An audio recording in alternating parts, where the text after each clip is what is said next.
आगे बढ़ते हुए अब बात करेंगे कि आखिर में क्या मुख्यमंत्री सचिवालय बदल जाएगा। जी हाँ, क्या राइटर्स बिल्डिंग की बजाय पहले हम जानते थे नवान्नों में चीफ मिनिस्टर बैठती थी, लेकिन अब क्या राइटर्स बिल्डिंग में वो बैठना होगा?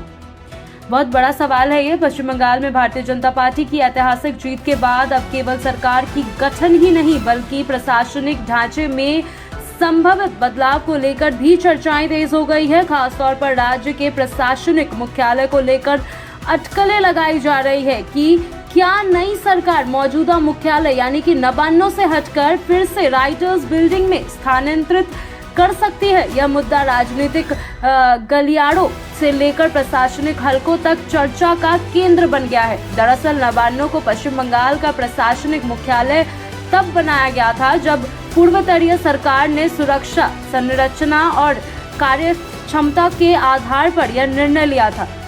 इस इमारत हावड़ा में स्थित है और पिछले कई वर्षों से राज्य सचिवालय के रूप में काम कर रही है। हालांकि इसके पहले कोलकाता स्थित राइटर्स बिल्डिंग ही राज्य का प्रमुख प्रशासनिक केंद्र था, जो ब्रिटिश काल से लेकर लंबे समय तक सत्ता का केंद्र रहा। बीजेपी की जीत के बाद यह अटकलें तेज हो गई है कि नई सरकार प्रशासनिक मुख्यालय को वापस राइटर्स बिल्डिंग में शिफ्ट कर सकती है।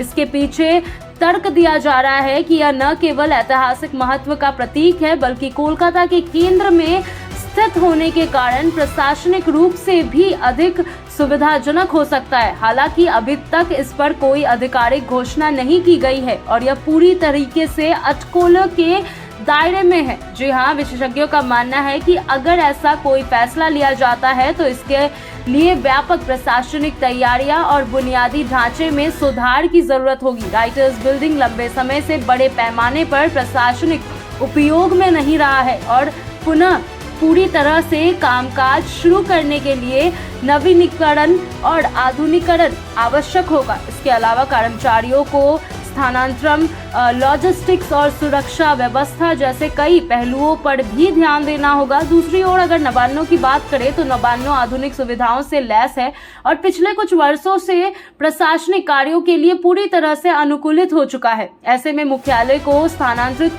करने का निर्णय केवल राजनीतिक नहीं बल्कि व्यावहारिक और आर्थिक पहलुओं को ध्यान में रखकर ही लिया जा सकता है। राजनीतिक विश्लेषकों के अनुसार यह मुद्दा केवल एक इमारत के चयन का नहीं है बल्कि यह सत्ता परिवर्तन के बेहद नई सरकार की प्राथमिकताओं और कार्यशैली को भी दर्शाता है। अगर सरकार राइटर्स बिल्डिंग को फिर से सक्रिय करती है तो इसे एक प्रतीकात्मक कदम के रूप में देखा जा सकता है जो पुराने प्रशासनिक ढांचे की वापसी और नई दिशा का संकेत देगा। फिलहाल ये स्पष्ट है कि भारतीय जनता पार्टी की जीत के बाद पश्चिम बंगाल के कई स्तरों पर बदलाव की संभावना बन रही है। हालांकि नवान्नों से राइटर्स बिल्डिंग में मुख्यालय स्थानांतरित करने के लिए अंतिम निर्णय आने वाले समय में ही स्पष्ट होगा। तब तक यह मुद्दा राजनीतिक और प्रशासनिक बहस का केंद्र बना रहेगा।